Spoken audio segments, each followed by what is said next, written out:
صلوا على النبي واذكروا الله وتعالوا كلوا طين. حلاوه يا تين، تعالوا كلوا التين. شايفين التين عامل ازاي؟ طب انت بتقشره في البيت؟ اه بقشره في البيت. بصوا معايا، بنجيب التين بتاعنا اهو، ما فيهوش اي شوك، ما فيهوش اي شوك اهو. شوفوا التين ما فيهوش اي شوك. وبجيب التنايه كده، وبجيبها كده، واقوم مقشرها كده، ونسمي بالرحمن. صلى على النبي، صلى على النبي. بصوا،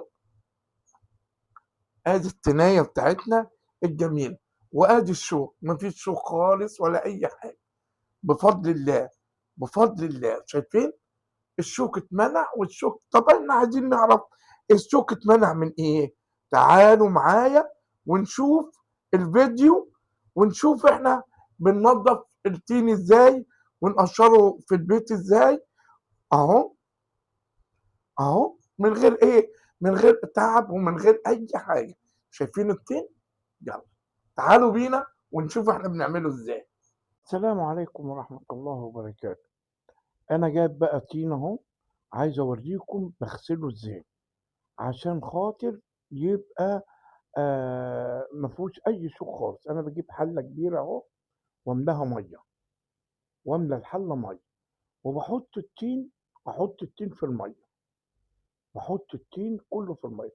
لو سبته في الميه وصفيت الميه، ها، هنقول ما فيش شوك. لا، بيبقى فيه شوك، بيبقى فيه شوك.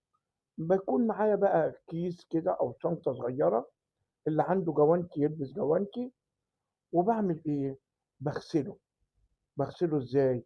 عندي ليفه مخصوصه ليه، مش مخصوصه يعني، ليفه نظيفه جديده، ليفه جديده.